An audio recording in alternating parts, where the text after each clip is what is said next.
Ladies and gentlemen, boys and girls, and those who don't identify as either, you are listening to Ratchet and Respectable. I'm back! As in, like the United States. Today is Tuesday. I got back yesterday. To which, I hit up people to say, I'm back. And people were like, already? And I was like, y'all didn't miss me? And they were like, I mean, we were following the adventure. Like, I didn't know it had come to an end.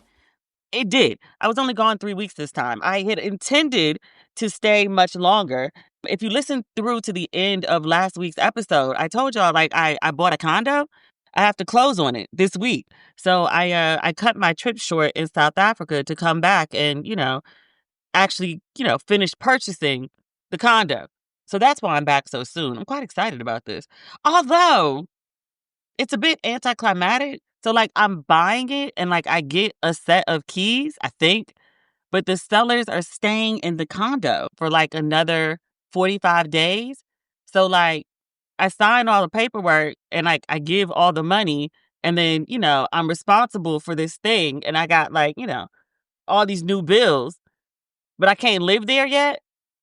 And then even after, they eventually move out, I'm getting it renovated. So I don't know when I'm actually moving into this condo, but I'm purchasing it, like, officially. I'm clear to close this week. I don't usually get excited about a whole lot of things, but, like, I really love this place. It reminds me of my condo in Johannesburg, which had these amazing views. So I would literally, like, make a point to sit in my dining room and watch the sunset every day if I was home. It was just a small moment that I really enjoyed. So the current apartment, I get sunrise straight up. It comes up behind Manhattan from my point of view. And then the sun goes down and it reflects off all the glass on the buildings. It's really, really beautiful. I have a friend who also lives in the building. Actually, I went to visit her and her view was so stunning. And, like, I loved her apartment. And I was like, yo, if something else opens up in this building, I want in. And I just never expected it to happen. That was like 6 weeks ago. It has taken a village to get to this point. I swear. Well, how sometimes you see those conversations online, like the written versus own, like it gets very intense, like almost like the sugar grits versus savory grits people. I completely understand why people don't want to buy a property. I swear. This is a process, like paperwork on paperwork on paperwork. It's not technically hard. It is expensive. There is a lot of labor involved in it. Not hard. It's just a lot to do. It's stressful as fuck. They put in an offer, see if they accept the offer. The attorneys going back and forth, the lender going back and forth, the underwriting process. Like, my God, I should have just bought the whole thing in cash. That might have been easier, but Lord have mercy. We are almost to the finish line. I ain't been able to buy shit. After our offer was accepted, my realtor told me that until we go to close, which was, I think, 5 weeks out, she was like, yeah, so, you can't purchase anything like over $500. And I was like, what? I was like, I'm going to South Africa. They have art and bags. Like, those are two of my favorite things. And she was like, and you will have neither. Do you want the condo? And I was like, I thought you just couldn't buy like a car. Like, you couldn't buy like expensive things. You couldn't go out and buy like expensive furniture, expensive appliances. And she was like, I said nothing over 500. So I went to South Africa and came home without a bag. The reason I make a big deal about that is bags, cute bags, or European bags are cheaper in South Africa than they are in the States. Plus, there's that. They're already cheaper by about 15%. And then on top of that, I think VAT is something like 17%. So it makes a difference. But yeah, none for me. None for me. Every time I travel, I like to get a piece of art and a piece of jewelry. And the only thing I got when I was in South Africa, I got a print at the museum gift shop. I think it was like $35. Oh, it's good. I have money. I mean, until they gave me like my final number to close. And I was like, where did all these extra thousands come from? This is not the number that you gave me originally. All these random fees to move into the building. There's like a move-in fee, an elevator fee. There's an administrative fee for the HOA. There's a one-time HOA fee that's the equivalent of 3 months of HOA in addition to the actual HOA fees. So basically I'm paying the HOA fee 4 times at once. The lawyer fees, I paid the retainer. I got to pay off the rest of it. I got to pay for them to search for the title. I'm paying for that, right? But then also another $2,000 for title insurance. I'm paying for the title and you might fuck it up. So now I got to get title insurance on top of that? Yeah. Yeah. Yeah. I've been venting on my Facebook group. So they've been giving me advice and they've been, talking me off a ledge. But like I was doing okay. And then I lost it about the title insurance because I was like, "Oh, I don't understand." And they were like, "You get the title insurance." And then everybody had horror stories about somebody's cousin's brother's niece. I went down the Reddit pipeline too. This one lady owned her house, got married, and she and the husband moved in the house together. As her husband, he was paying bills on the house. They get divorced. 4, 5, 6 years pass. The IRS calls her and says, "Yeah, your ex-husband owes $100,000 in back taxes, and we about to put a lien on this house because he used to live here and you used to be married to him. The house was marital property and y'all filed joint taxes, so we about to come after your house." So the woman said, "But it wasn't an issue." I was like, "Oh, because God," and the woman was like, "I had title insurance." And I was like, "Yo, let me go ahead and pay this $2,000 for this title insurance so don't nobody try to come after my house. I don't want these problems. I don't have a choice." Because I asked my lender about it, and they were like, "Yeah, so that's a part of the agreement. Like we not lending you money without no title insurance because everybody's fucked if the title ain't right." And I was like, "I still got to pay for the research for the title. I also got to pay insurance on?" They were like, "Yes." I was like, "This is a racket." I completely understand why people rent. That's not the point. None of this is the point. The point is, I had the no, if I can't say that because the other groups will be mad. It was a great trip. Told y'all there was a See Some World Cape Town trip going on. I haven't talked to y'all since before the trip kicked off because I had to get everything done so I could focus on the trip. Has it been that long since we spoke it? It has. Oh my gosh. Like a whole trip happened and I got on a plane and came back to America. That's crazy. So the whole trip happened, the whole See Some World Cape Town trip. Davita and I were hosting 23 women in Cape Town. It was a really good trip. It was really good. I didn't cry when they left for the airport. Group 3, that was the third Ghana trip. I cried when they left for the airport. I really enjoyed them. I really enjoyed this group as well. I just didn't cry. The Ghana trip is 7 days. This one was 10. It was a very enjoyable time every single day. But 10 days on is just a lot. So when they left, like I waved goodbye and I went upstairs and laid the fuck down. Like I took off all my clothes and laid in the bed for the rest of the day, in and out of sleep, watching random Hulu and Netflix. Like I was exhausted. I'm still exhausted. It was a really great group. And Davita and her team really knocked it out the park. Last time I was in Cape Town, I invited Davita to come down. And also, like, just to be transparent, like, I don't think I said it at the time, but I had just had surgery. And my mom was with me for 4 weeks. And then she came back to the States. And I was going to be there for another 2 weeks by myself, which I was fine with. And Davita was like, "Absolutely not. I'm on my way." So she came down to hang out and gallivant. We were sitting on my balcony one day, just sort of like dreaming. Davita's first time in Cape Town and my first time in Cape Town were for the same friend. One of our friends, I want to say like 2010 maybe, had moved to Johannesburg and Davita went over to visit her, I think right before I did. But that was the last time Davita had been in South Africa. And she did Johannesburg and Cape Town that trip. But it was 2011, I think. It had been like roughly 14 years. So it's a whole different city than what she remembers. And she was only in Cape Town, I think, very briefly, just for like maybe a long weekend or something. So we went gallivanting around the city and Davita threw out the idea. She was like, "We should do like a See Some Cape Town." And I was like, "Huh, it could work."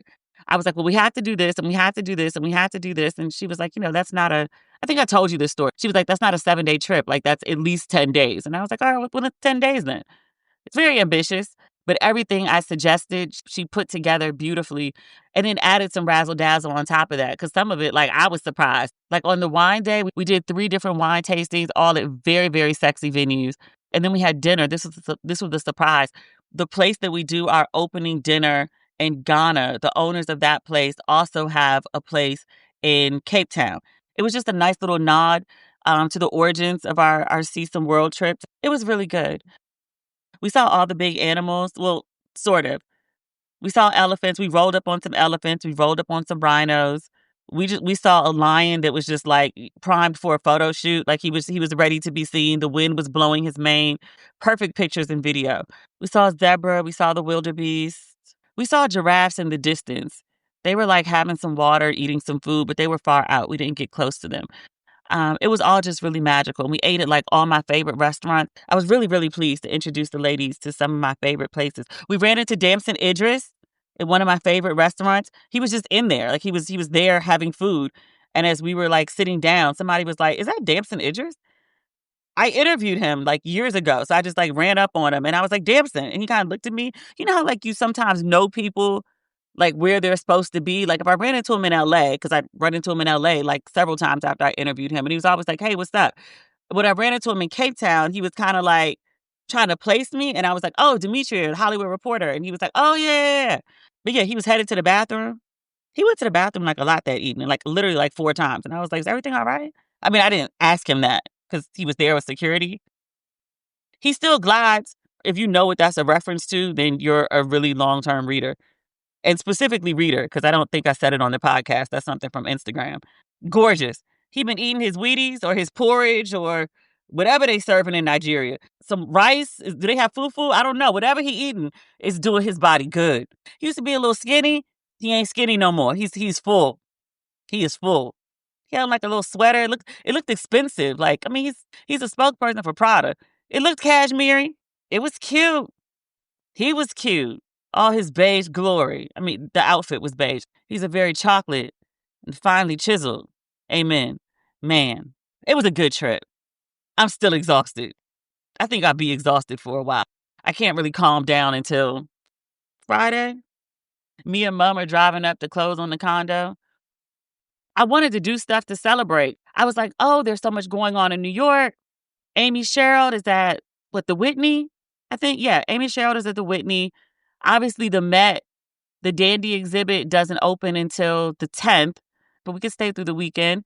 And then John Singer Sargent, who's literally my favorite painter of all time, he has an exhibition at the Met as well. Audra McDonald is on Broadway. She's in Gypsy. There's so much to be done. And I was like, I'll make reservations and I'll book hotels and I'll buy tickets. And it's a Mother's Day weekend. And so, like, we'll just blow it out. And my mom was like, you ain't spending no money. And I was like, what do you mean? Like, I'm clear to close. And she was like, clear to close ain't closed. Clear to close ain't closed. She said, what's your realtor say? Nothing over $500, Demetria. There will be no hotel rooms. There will be no Broadway tickets. No, not until you have closed and there are keys in hand. I was like, oh, Mom, you're no fun. And she was like, I have a house. Do you want a house? My parents be, yo, yo, my parents be sunning me so hard. She was like, how much is your closing? And I was like, oh, they got to send me the final document. The last one said XYZ, so it shouldn't be much more. She and my father laughed in my face. They knew what was coming. Yo, I completely understand why people rent. This process is not for the faint of heart. People keep telling me when you get the keys, like all the stress will be worth it. All the last minute costs, the underwriting process, it'll all be worth it. Just, stay the course. Don't spend shit. Just you wait and see. This is an investment in your future. Look, this is one of the most stressful things I've ever done. Second, probably to getting a divorce. I don't know how y'all do it. And then one of my friends, actually a friend in my head, we have like this parasocial relationship that's been going on for like a decade now. I feel like I know everything about him and he knows everything about me, or at least how I think about things.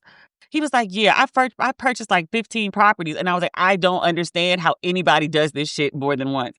People are like, oh, like sell, refinance. Never, never. I will die in this house and with this interest rate. We got to talk about something else. We're not going to get to all this. I'm looking at the list right now. We could have got to all of it. Unfortunately, Smokey Robinson has been sued. And his wife. This is his second wife. They've been together for a bop, though. But Smokey and his wife are being sued by 4 women, all of whom were their former housekeepers for various lengths of time. There's some overlap. It seems like they had more than one housekeeper at a time, or they had different properties. But the housekeepers have some very similar and also terrible stories about what was done to them while they were employed by the Robinsons. There's a list of damages, 16 in fact. I'm just going to read them off real quick. Negligence, sexual battery, assault, false imprisonment, intentional infliction of emotional distress, negligent infliction of emotional distress, gender violence, the Ralph Act and the Bain Act. I've already read the lawsuit. Essentially, it's when you're in the workplace, you have an expectation that you won't be threatened. That's one of them. And the second one, I think, is essentially when you're in the workplace, you have a expectation of safety, which if you're accusing your employer of raping you multiple times, that would be a violation. There's also hostile work environment, constructive discharge in violation of FEHA. That sounds worse than it is because I just heard discharge and we're talking about sexual assault. And I was like, wait, is this like he was discharged in places? It does come up in a lawsuit, but that's not what this means. Essentially, it's you have a right to however you're treated in the workplace, not to create an environment that a reasonable person would feel like they had to quit their job for their safety or sanity.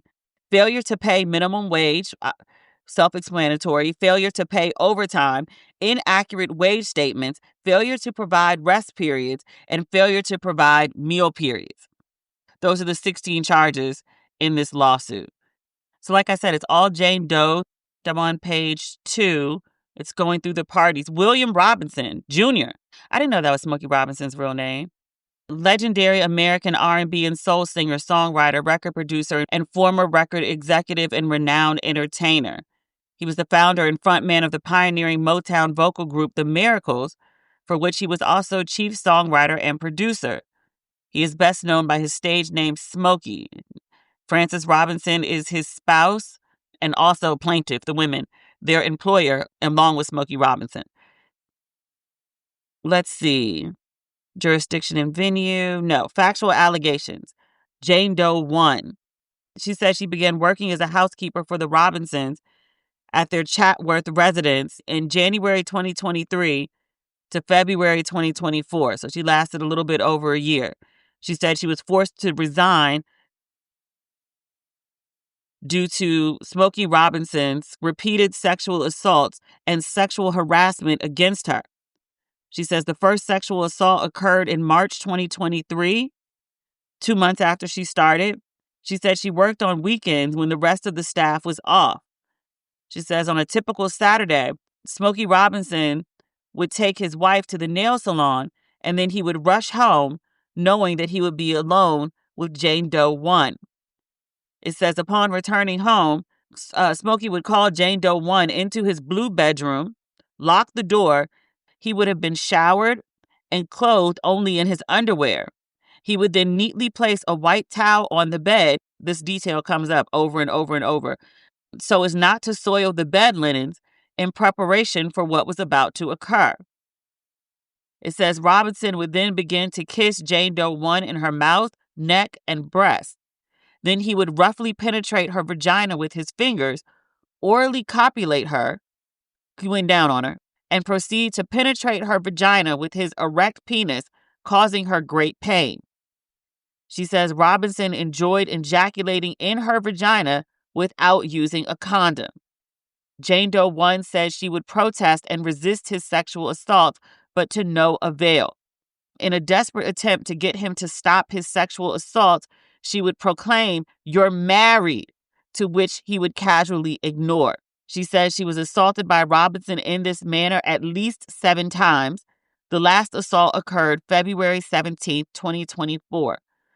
She resigned February 24th. She said she was unwilling to report his unlawful acts due to her fear of losing her livelihood, familial reprisal, public embarrassment, shame, and humiliation to her and her family, the possible adverse effect on her immigration status, as well as being threatened and intimidated by defendant Smokey Robinson's well-recognized celebrity status and his influential friends and associates.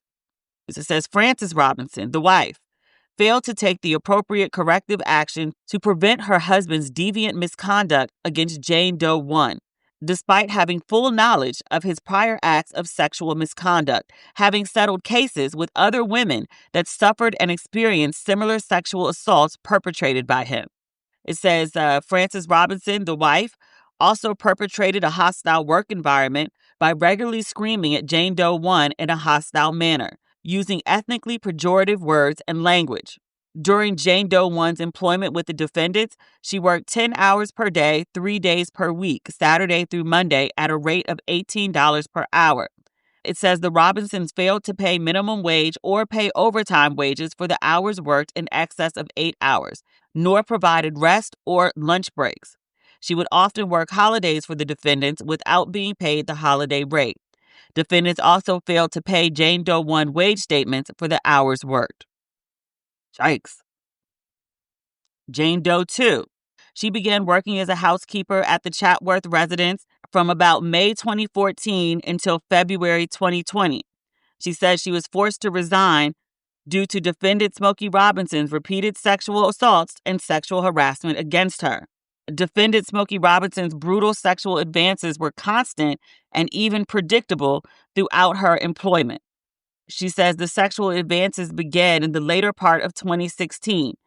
She says when they were home alone, he would text message her, asking her to meet him at areas in the residence where closed-circuit cameras weren't located. He would summon her to either the laundry room or the garage where there were no cameras. When arriving, he would immediately grab her and begin to penetrate her vagina with his fingers, causing her excruciating pain, and then would proceed to rape her. He would also force her into his blue bedroom and make her perform oral sex on his erect penis.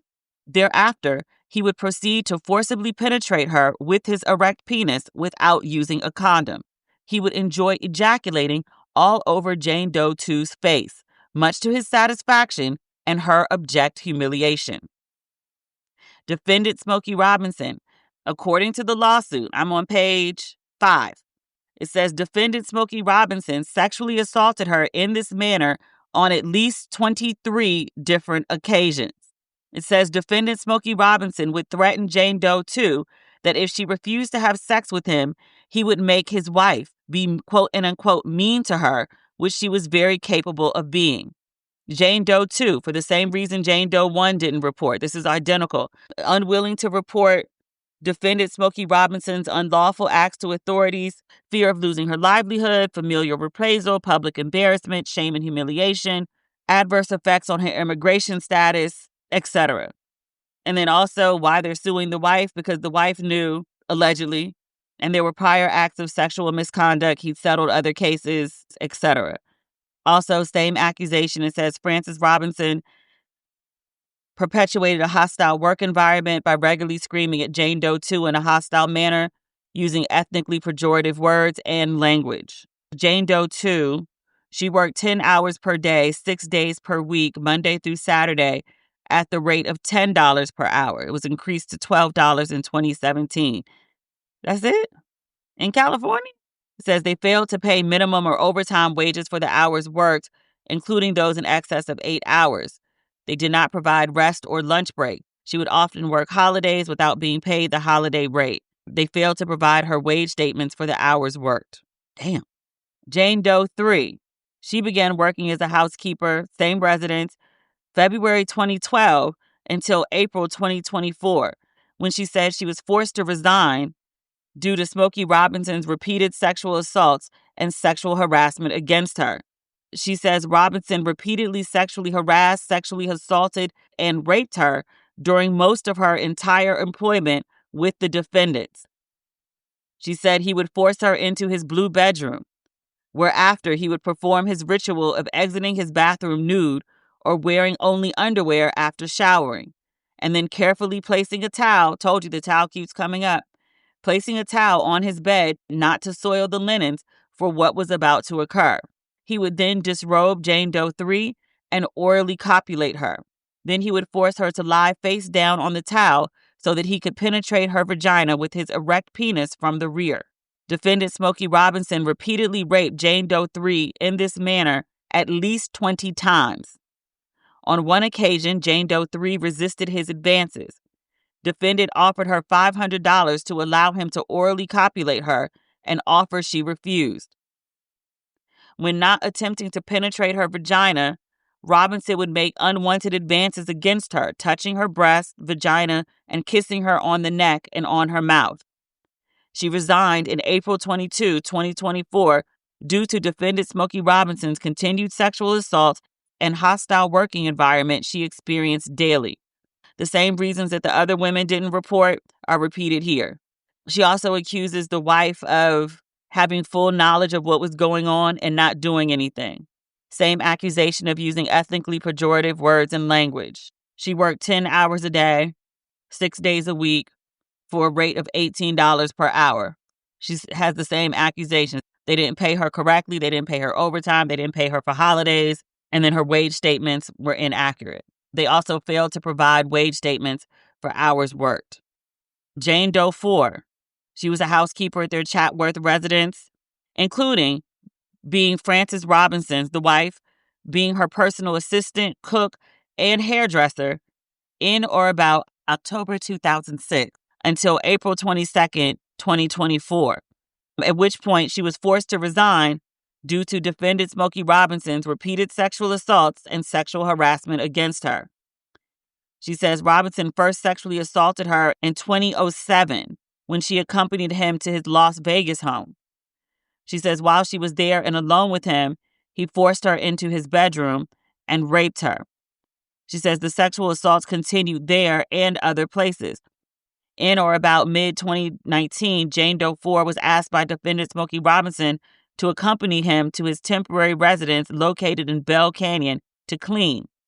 She says while she was cleaning the master bedroom, he showered and returned to his bedroom naked with an erect penis. He then proceeded to pull back the sheets and carefully place the towel down, not to soil the bed linens for what was about to occur. He then began to kiss her breasts, neck, and proceeded to orally copulate her and then raped her. Page 8. She says defendant Smokey Robinson would often create a situation or seize the opportunity where he would be alone with Jane Doe 4 at their Chatsworth residence. When the other housekeepers would leave the residence, he would summon her to his blue bedroom while sitting naked on his bed. He would then lock the door and place a towel down on the bed. After doing so, he would pull Jane Doe 4's clothes off and, against her protestations, push her down on the bed and proceed to rape her.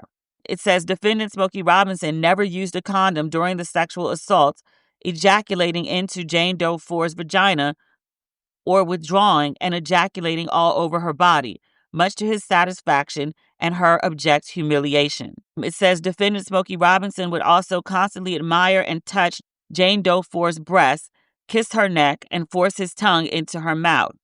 His sexual harassment and assaults continued to the very day she decided to resign her employment. She was unwilling to report for the same reasons that the other 3 Jane Does gave. Also, she says the wife knew, did nothing.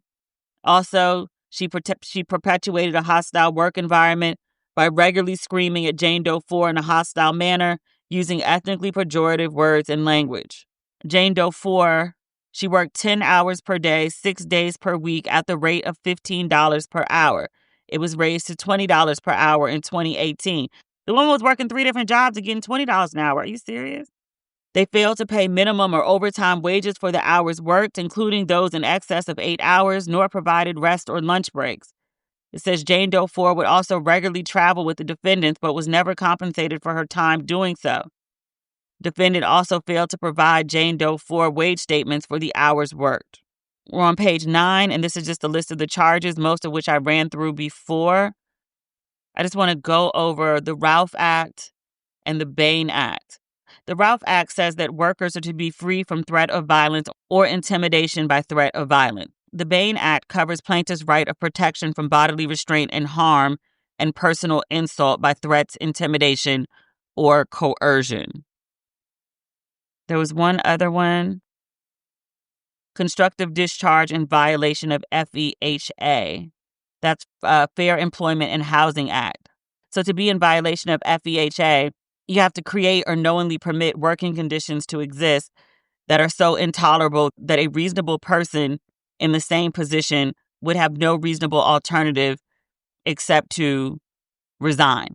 Oh, and I didn't say this part. This is probably pretty important. They're suing, the 4 women are suing Smokey Robinson and his wife for $50 million American USD dollars and dineros. That's the same amount that the young girl is suing Shannon Sharp for. 50 million seems to be the golden number right now. Oh, also, just to be clear, so I'm saying 50 million. There's 16 cause of action. For 11 of them, they're asking for 50 mil each. What is that number? I can't do that in my head. So 605 million in total is what they're going after. It's not just the 50 million. Literally 50 million each. I didn't catch that the first time I read it. General damage in the amount to be determined by proof at trial in the amount of not less than 50 million. How much money does Smokey have? I know he got a lot of money because he produces and writes. Producers and writers always got the money. And he been producing and writing for about 50 years or more. How old is Smokey Robinson? He gotta be at least my dad's age. 85. He older than my daddy. That's too goddamn old to be carrying on like this, allegedly. Because some of the stuff they're alleging is shit from last year. I was like, look, you got to take the Viagra away. You got to take the predatory behavior to start. But also take the Viagra away. They can only do so much if they can't get it up. But this is ungood. Very, very ungood. 4 different women accusing you of the same shit with the same story, including the housekeeper that was there when nobody else was there. When the other housekeepers weren't working, they all got the same story. Don't let them have some proof. Look, we'll see how the story plays out. I don't think it's looking good for Smokey. I'm just thinking, and I say that, I mean, for a lot of reasons. One, 4 different people accusing you of the same thing doesn't look good. But also, I'm just thinking, like, remember Smokey Robinson? He came out with the album and, like, the titles were, like, really filthy. I don't know how I remember stuff like this. The album was, like, Orgasms. Do y'all remember this? Let me look this up. You hear me typing. Gasms, that was the name of the album. April 2023. And this is like some of the names of the song on the track list. I Want to Know Your Body. Roll Around. I Fit In There. Sir, what in the Brian McKnight are you doing? Remember Brian McKnight? I mean, he nuke bombed his career in so many different ways. I think we were done with him after the way he shitted on his children. But the first sign that something was off, remember he made that song, like, Let Me Show You How Your Pussy Works? And we were like, how do you get from love songs, beautiful love songs, to like, let me show you how your pussy works? Like, that sounded like it made sense to you to put out. You thought that was on brand for you? He did. I was like, you sitting up here trying to be the next R. Kelly, sir. Why? There's nothing wrong with enjoying sex, liking sex, desiring sex. That's fine. But like the hypersexuality, it's a red flag. It really is. Like all that crass sexual shit, it's not cute or appealing. It's pervy as fuck. And I'm never surprised when people who act like that, allegations like this come out against them. It doesn't help public opinion at all. You make love ballads, you make love songs, and then you decided I should make a song called I Fit In There. Sir, you'll make a whole album, call it Gasms. And he was in his 80s doing this shit. He's 85 now. This is 2 years ago. This man was 83 years old. I fit in there. Sir. We should have known. I need to go talk to some elders and ask them about Smokey. Because so often with stories like, especially with like stuff like this, where people are hypersexual, and you have like crazy stories, like 4 different women are saying that he sexually assaulted them multiple times over like decades, right? If what they're saying is true, then there are other. There's a clown car's worth of women about to come forward. There is a civil rights icon. He is still living. He did some pervy shit to me 2014, 15. I've told this story before. I actually put it in writing when it happened, just in case it ever came back up. And people like, why didn't you say something at the time? I did. I didn't feel like it was go to the police worthy, but it was like, get your fucking hand off my titty worthy. He does this, right? And I told people at the time, and I was like, yo, the craziest shit happened. I was at this radio station, and like this civil rights icon grabbed my fucking boob.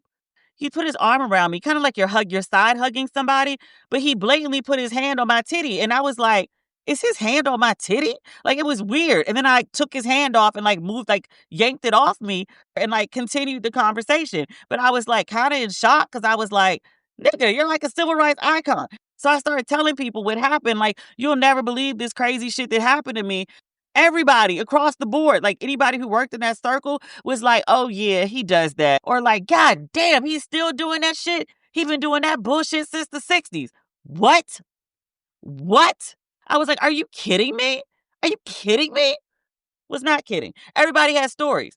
I put it in the group chat and a bunch of people were like, yeah, he grabbed my ass. Yeah, he be saying crazy shit. Yeah, he does that. Really? Really? I ended up with his wife and son in a green room at CNN one year. Awkward. My mama was with me. She knew what happened. His wife was really nice. I think his son had just got out of jail. I wonder if Smokey's like that. That's why I said I need to go talk to the elders, like the Detroit elders, be having stories. I should ask my daddy. He's out of town right now. He would know. Say it ain't so, Smokey. Say it ain't so. Let's see. What else is on our list of things to chat about? I guess we have some good Black news. We could talk about that. Miss Tina's book, Matriarch, hit #1 of the New York Times Best Sellers List. Not surprised. Her press rollout for this has been pretty amazing. Like, her book is an Oprah Book Club selection. She's got Beyonce doing promo, and she's got I want to say like a 6 or 7 city tour with one of the hosts was Michelle Obama. I was like, she pulled out all the punches for this book. But I started listening to it on Audible when I was still in CAPETOWN. I can't do Audible books. I tried. Some of y'all sent me tips to get through it. You need to speed up the book to 1.5 or even 2. It'll help. And I need to read. The Audible thing just doesn't work for me. But I went and picked up a copy of the book today. I swear, not being able to order off Amazon is inconveniencing my life. I'm willing to do it. My pastor, Reverend Wesley, Howard John Wesley, he was like, you cannot fund your own demise. So no Amazon, no Target, no Walmart. It's inconvenient. I'm doing it anyway, though. Just saying. But I went to pick up the book today. I started it. I got through chapter 1. It's fascinating. Oh, the book is read by Miss Tina. I had, in a previous episode, I guess last week, I'd said that Beyonce, Solange, Kelly, and cousin Angie were reading parts of the book. They actually just do an intro where they're talking about what Miss Tina means to them as a mom. That's the only time they appear. Miss Tina reads like the rest of the book. I thought she really had the girls out here reading parts of the book for her. That is not the case. They're just reading for, I don't know, it's like 5 minutes, 6 minutes, something like that. I don't know what I was expecting, but it wasn't this. The book just came out. I know people want to read it, so I don't want to give anything away at this point. We probably should have made that a book club pick. I know I'm like failing on the book club front. I'm fully aware. I'm trying to fix it or figure it out because there's another book I want to do. I need to figure out what we're doing with this book club first. It's not as simple as I thought it would be. But congratulations to Miss Tina. I just got to find some time to sit down and actually like read this book. Congratulations to Usher, or congratulations to us because of Usher. Usher in Paris, the film of his performance in Paris, I guess not last summer, the summer before, 2023. When I was living in Paris, Usher made a movie based off of those performances, and it only ran for like 3 nights. I saw it in the theater. I was only able to see it once. You know, I usually would have gone like every night. I think I was traveling at the time, or maybe it was CBC weekend, so I couldn't go every day. I don't remember. But it was good. I liked it. But it hasn't been available since then. It's going to start airing on BET Plus May 8th. So if you haven't seen it or you want to see it again, it's coming to BET Plus. Also, congratulations are in order to Outkast. So when the nominations came up for the Rock and Roll Hall of Fame, I saw Outkast was nominated. I went and voted. You can vote multiple times. I did that. But Outkast did make it into the Rock and Roll Hall of Fame. Their induction is November 8th. So I'm sure we'll talk about this again when it actually happens, because that's a long time from now. Well, actually, not that long. It's May, June, July, August, September, October, November. 6. Okay. 6 months out. You saw Andre 3000 on the red carpet for the Met Gala, yeah? He had on like a fancy version of a workman's uniform. Most importantly, he had a piano strapped to his back. And everybody was like, what's with the piano? He had a piano and he was holding a trash bag. I can tell you about the piano. Still haven't figured out the trash bag yet.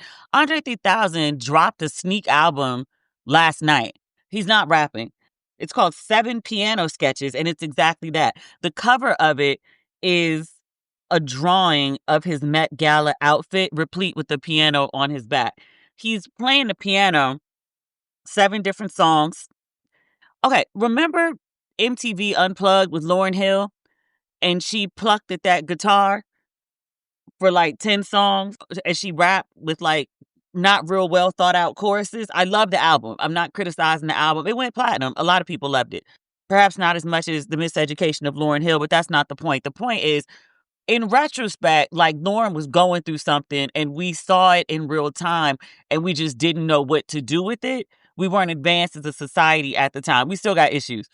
As a collective, as a culture, we've been trying to diagnose a little girl with autism Not nary a person saying it is her personal physician, but we trying to diagnose her based on how she came out on stage and acted with, like, I don't know, tens of thousands of people watching as a 7-year-old.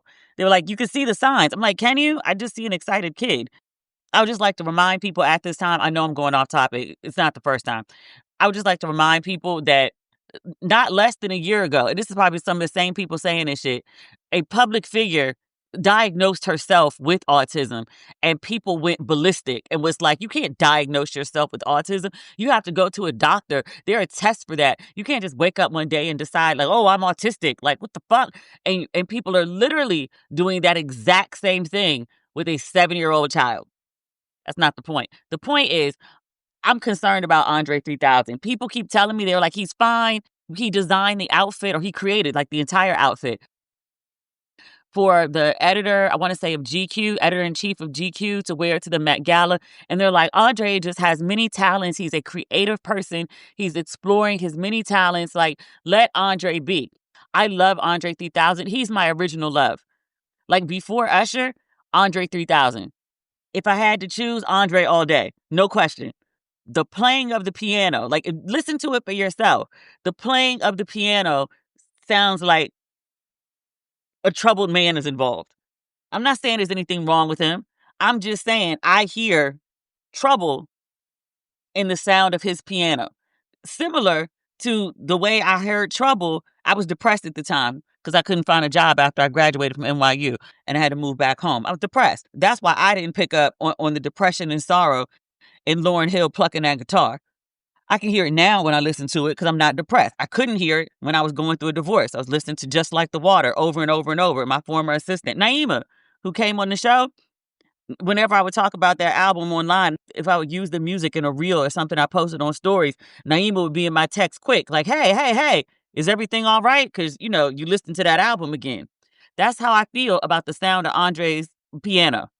His music sounds like depression. Just check on him. Check on the man. Send up some prayers. I'm not even being funny. I know my delivery is, it just is what it is. You know how I am. But I'm genuinely concerned about Andre 3000. I love him. I want him to be okay. I also want him to play the piano on key. I also want him to start rapping again. My God. He's like, what am I going to rap about? Like, I'm damn near 50 years old. Like, a colonoscopy? I don't care. I don't care. Whatever is going on in your life, whatever thoughts that you're having. Remember he had that verse on the Kanye album about, like, missing his mama who passed away? And I was like, a lot of people can relate to that. I listened to that song over and over and over and over and over. And my mama is in the kitchen right now. My grandmama's gone. That's what I think about when I listen to the song. Actually, both of them. Like, I just want him to be okay. That's all I'm saying. Also, a congratulations to Diara Kilpatrick. Diara from Detroit. Remember I raved about that show? It's also on BET+. It got picked up for a season 2. So congratulations to her. I don't know what took so long. That was a hit for BET. Like, it was a really good show and everybody and their mom was talking about it. I don't know why it took so long to get picked up. Why y'all stressing us out like this, BET? Speaking of stuff that took forever to get re-picked up, what are we doing with P-Valley? Is it coming back? Because last summer, I interviewed Nico, who plays Uncle Clifford, and he was like, we are currently filming. Like, I left filming to come to ABFF and promote my documentary, but we are actually currently filming. I know they're not still filming. I know it'll take a whole year to finish production. Like, where's my show? Where's my show? Is it actually coming back? At this point, I don't know. It's like waiting on Rihanna's next album. Will it ever happen? She just announced she's pregnant with baby number 3. I mean, I don't know if she announced it. She showed up to the Met Gala red carpet with like a gigantic bump. Is that like a 7-8 month bump? That looks more than a 6-month bump. It's a cute bump. And I was like, oh, okay. Congratulations to Rihanna and Rocky. Did you watch the Met Gala? I was really excited about it. I drank coffee to stay up for it because literally I landed in the country yesterday morning after a 15-hour and 40-minute flight from South Africa. I was just going to fight through. And then somewhere around maybe hour 2, I just gave up. This is before Usher got to the red carpet. I was watching E! On the TV, and then I had the Vogue live feed pulled up on my laptop, and I was also continuously refreshing Vogue.com, and we were talking about the outfits on my Facebook page. The first outfit I saw was Tiana Taylor. She was dressed by Ruth Carter. It was fabulous. Like, she nailed it, which she tends to do. Give her a theme and she runs with it. Absolutely fabulous. Everything else I saw after that just wasn't quite as fabulous. Some very nice looks, but I felt like a lot of people just played it safe. Usher looked fabulous. He had on like a white coat, black tuxedo pants. Like, he looked beautiful. He looked like Eddie Murphy. It might have been, that might have been an inspiration. Eddie Murphy in Harlem Nights. He looked great, but it was just very safe. I saw another outfit of him. I read that he had like 6 outfit changes. He performed at the actual gala. He performed, Stevie Wonder performed. Those are only 2 performances I saw. But he had on this all white outfit that was like amazing. And I was like, sir, why didn't you wear that on the red carpet? People seem to interpret dandy as Harlem Renaissance, and that's it. And like very safe Harlem Renaissance. But my interpretation of dandy was like, I'm thinking about like the gentlemen from West Africa or Central Africa. Hell, any place on Africa, like they do dandy well. I'm thinking about like all the colors and the proper draping and the hats, different patterns mixed together. I'm thinking zoot suits. I'm thinking St. Louis or Detroit on Easter Sunday, like with the colors and the matching shoes and the textures, the crocodile, the fur, like, I don't know, just extravagance. And I don't feel like most of the people went really extravagant. It's also like the Met costume ball. So, Tiana Taylor, I think she nailed it. Like, she had the theme, but then it also had like a costumey feel to it, which, Ruth Carter dressed her, and Ruth Carter's a costume design. But a lot of people just went very pretty or very safe. And so many people were in black and white, a lot of pinstripe.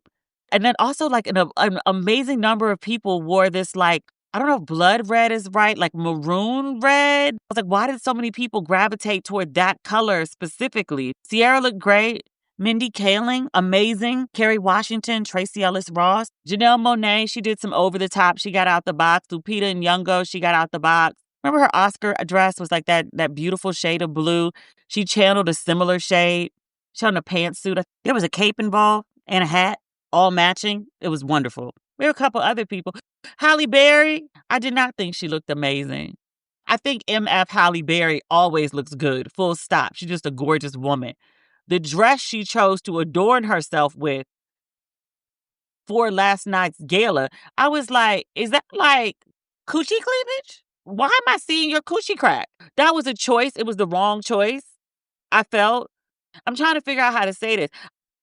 Like, if Meg Thee Stallion had put it on, it wouldn't have bothered me because that's just Meg's branding. Like, Meg is just what she loves to show off her body. She also has like a flat, like 20-something-year-old tummy. Halle Berry has an amazing body, full stop. But she doesn't still have like the flat, 20-something-year-old tummy. So the dress, it didn't flatter, I didn't think. I don't know, like butt cleavage, like under titty, like, people have been showing off different parts. Like, I get it. You want to be sexy, but I was like, coochie cleavage that's a lot. I feel like that's a frontier, no pun intended, that we don't really need to explore. Not on the red carpet, not in a gown. And not just because she's 50-something, but just like coochie crack is inappropriate. I thought the dress was actually nice if it had not been so sheer. If they had been able to put in like nude panels that matched her skin perfectly so you couldn't actually see skin, I think it would have been a beautiful dress. I think it was Laquan Smith. It was a gorgeous dress. The coochie cleavage was too much for me. Maybe if we were doing a visual podcast, I would go through the looks like bit by bit, but Oh, and I love Doechie's look too. I appreciated that she got out the box. She looked really good. I just felt like a lot of people just didn't bring their A game. And then like a bunch of people were missing. Like, where was Michael B. Jordan? Like, is he shooting something? And if not, why wasn't he there?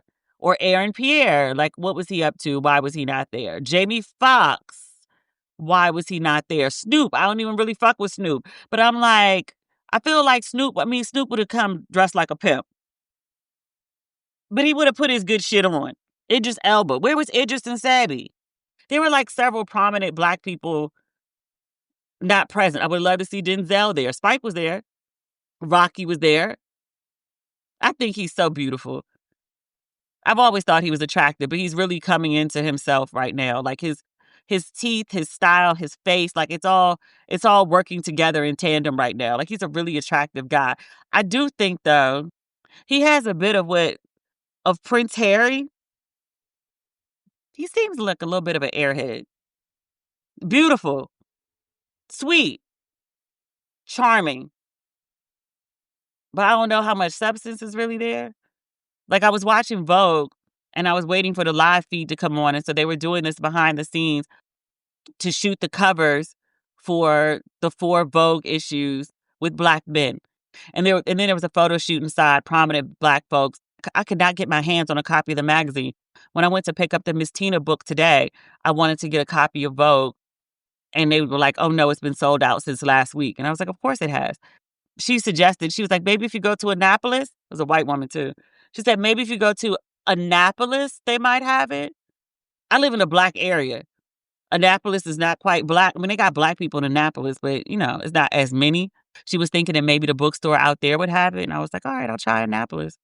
But Rocky, Vogue was asking him, like, what does dandy mean to you? And Rocky said, I'd never even heard the word before, Vogue said it was the theme. And I was like, you don't know what you don't know, right?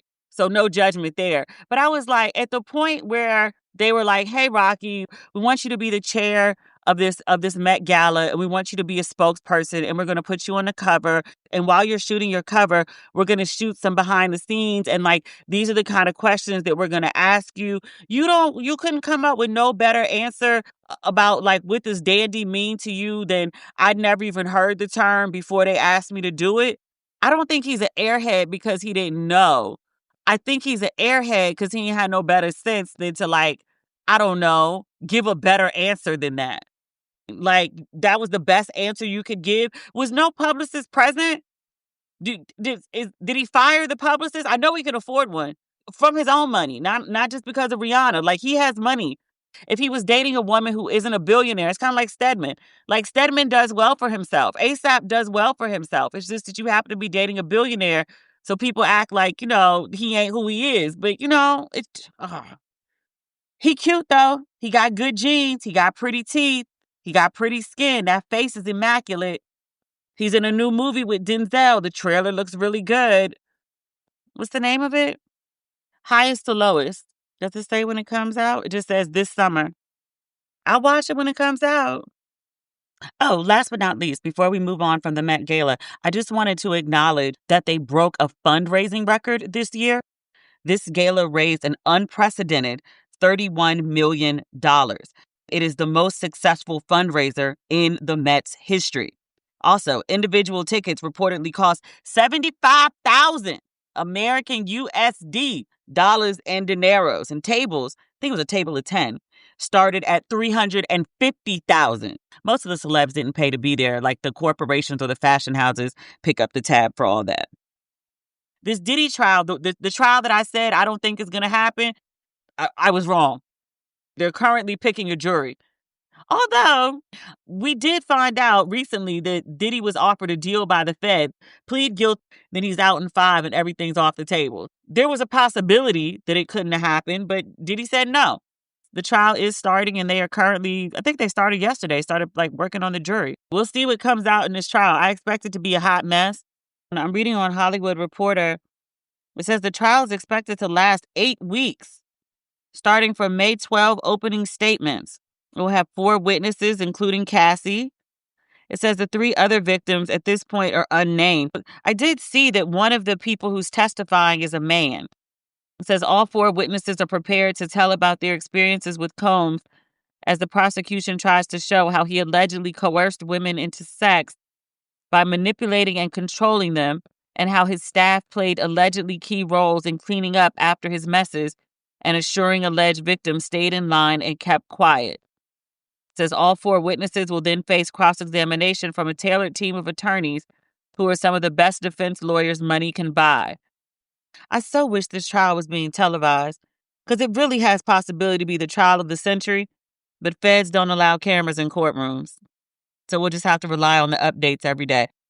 Let's see, what else do we have on our list? Oh, Jalen Hurts. I think I missed this last week.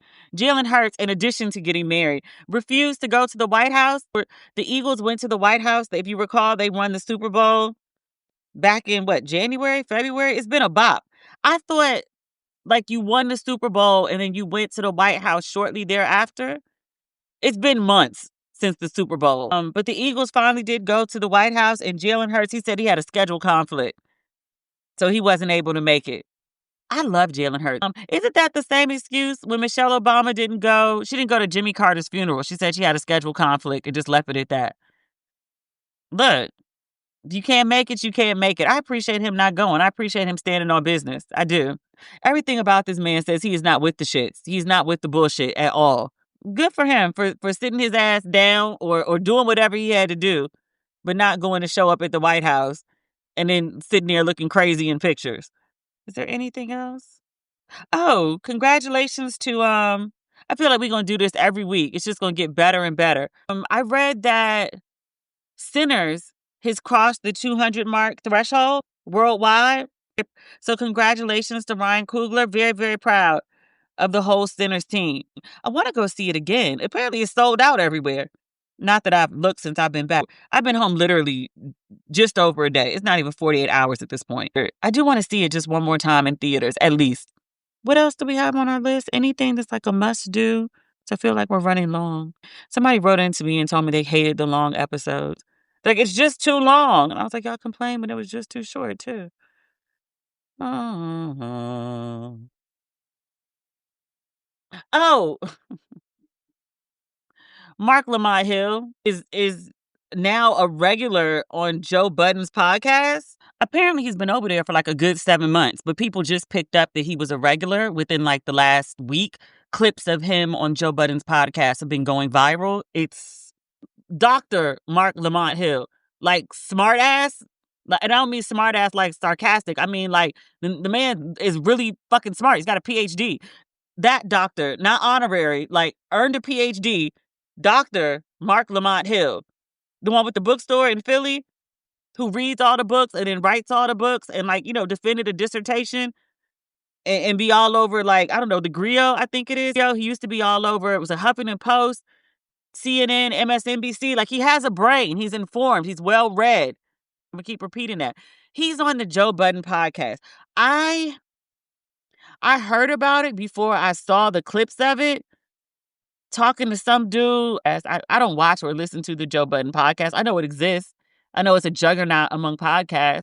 I've seen enough clips of it, and I know enough about Joe Budden to know that it's not fair that I would enjoy. I don't do the Manosphere. That don't work for me.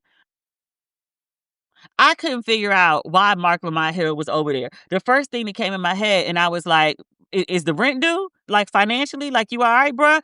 I don't particularly care for that podcast, the content on that podcast, but it's honest work and it pays the bills. If I can't pay the bills and my business or my house or whatever my situation is, something gets repoed, something gets foreclosed on, do what you gotta do, bruh.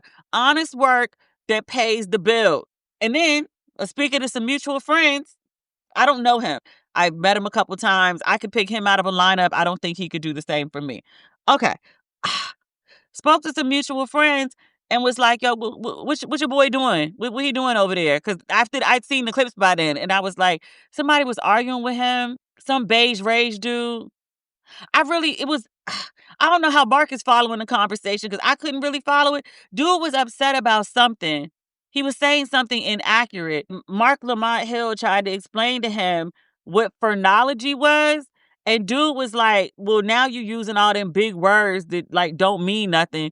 And I was like, and Marc Lamont Hill was like, no, it's not that. Like, I'm trying to explain to you what it is because you're not fully understanding. And he was like, I literally just finished writing a book on this. And the guy just completely shut down. I don't think he understood what the word phrenology meant, which, look, science ain't really like my whole forte. I only know, I think, what phrenology means because it was the title of a Roots album back when I was like writing for The Source or something. Dude didn't know. and then seemed to be embarrassed that Marc was talking to him about something that he didn't know. He was using words and terms that he wasn't familiar with, and he just got really frustrated and basically threw like an adult tantrum. Like, it was the same dude. There's a different clip floating around. He believes in flat earth. Like, he thinks things are just stacked on top of each other, like countries. Like, you can see the frustration in Marc's face. He leans his head back and like looks at the sky. Like, you could tell he wants to grab his head. He's completely frustrated. So there's another clip at the same guy. He's trying to argue the morality of like child labor. Marc was trying to explain to him like the history of Black folk arguing for labor, and he brings up the civil rights movement, and the guy's like, no, that's not what it was about. And Marc was like, I mean, which version are you talking about? Because, even the version he was talking about, like Martin Luther King was also about labor too. That's a whole separate thing. But like, so Marc Lamont Hill was like, no, like A. Philip Randolph and like the Pullman Porters and like all of that was about labor. And then the guy was going back and forth with him. And then Joe Budden, because, it's his podcast, so he, carries more weight in the room. Joe Budden jumped in, and I thought he was going to speak to the guy and be like, hey, like, listen, like Marc has some knowledge that he's willing to share. Like, we brought him in for a reason. He's like the Lauren LaRosa in the room. Like, he's going to give us some professionalism and some structure in this bitch. And then Joe chastised Marc for kind of like being too smart and reading too many books and like having some history. And then Marc, like, he had on a shirt that said read, which I'm like, that is a message that this audience needs to hear. And then he ran his hand across his shirt, like, as if to emphasize, like, after, Joe kind of chastised him to, like, kind of encourage people to read, to which I was just like, brother, why you on this show? And I say brother and not like N-word, because, like, brother, I respect this Black man. Like, well, what are you doing, Marc? Friend. I know we don't know each other, but in my head, friend. What are you doing? What are you doing? A mutual friend. That's why I was going with this. Spoke to a mutual friend and was like, hey, like, what's good with your boy? Like, is everything, like, do we need to like organize to like go to the shop and buy some books, keep the books in the Black man store alive? Like, what can we do? What can we do? Because he over here where he don't belong. What's going on? And she was like, hey, like, he's for the people. Like, this is Marc's thing. Like, he wants to give back to the community. He wants to be in community. He doesn't want to be separate from community. He didn't go get a PhD to go be like, elsewhere and talk to people like from on high and down. Like, he likes to speak across. He likes to get in the rooms where he can be the most effective and be most heard. And people complain all the time that these Manosphere podcasts is just like this circle jerk of ignorance, and we say that it needs substance, and that, like, goddamn, can somebody read a book? Can somebody check a fact? Can somebody have an informed opinion? And then, like, now Marc is over there and like y'all are complaining. Y'all said y'all wanted some more intellect in these spaces because it was stupid over there. And like now intellect is coming to the space and y'all still complaining. Like, is it Uchiwali or is it one mic? And I was like, I feel you. And also, what is he doing over there? It doesn't hurt me to see him try to help, but it does hurt me to see intellect and professionalism and research and informed opinion so swiftly rejected. It's like he's talking to a fucking wall. It's painful to watch him try to get through, and there's just nothing. How do you hold a conversation with somebody with a PhD, right? You got a whole PhD and you talking to somebody who adamantly believes he knows more and better than you, as he's arguing with you about whether the earth is round or flat. Like, I would want to punch somebody in the fucking face. Like, oh my God. Maybe I'm an elitist asshole. Like, it wouldn't be the first time I've been accused of such. But I'm like, look, I believe in like meeting people where they are, right? He is a professor. He is a tenured professor, right? He likes to teach. He likes to inform. He likes to reach people. And I think that's very admirable. But I also think like watching this black man talk to the wall, basically waste his fucking time, it's frustrating. Because I think his heart is in the right place. With students, these are people who have shown up who are paying you in order to teach them. When he does lectures or when he's on a news channel, I think there are people who have shown up who are willing to be informed, who are wanting to be informed, who want to know more, do more, like want to grow, want to expand, have the capacity to expand. I don't know that these men that he's sitting in the room with have that capacity. I specifically say to men because what I'm speaking about doesn't apply to the woman in the room. As a professional courtesy, I keep her name out my mouth. No beef, just something I choose to do. The clips that I've seen of him and old boy Ish, is that his name? You really want to argue in public in the year of our Lord 2025 about child labor, the history of the civil rights movement, and whether the earth is flat with anyone, period, but specifically with someone with a PhD while cameras and recording devices are running. Yeah, that happened. Yeah. I see what Marc is trying to do, and I respect him for going into the space where he is needed and trying to contribute knowledge and try to reach people where they are with said knowledge. Bruh. I fear that he's going to run into the Jay-Z, no, conundrum is not the right word, but philosophy maybe. When you argue with fools, people from a distance can't tell who is who. Once I spoke with a mutual friend, I was like, I see where he's trying to go here, but abort mission. Do you hear the frustration in my voice? This is just me watching clips of somebody with intelligence trying to get through. It's not Marc. It's the people he's trying to speak with. Like they not there. They not there and they don't want to get there. They not saved. They don't want to be saved. They not open to being saved. They don't know how to be saved. They reject saving. It's like, here, take this life raft. No, I'd rather drown. All right. That's the podcast. We'll be back.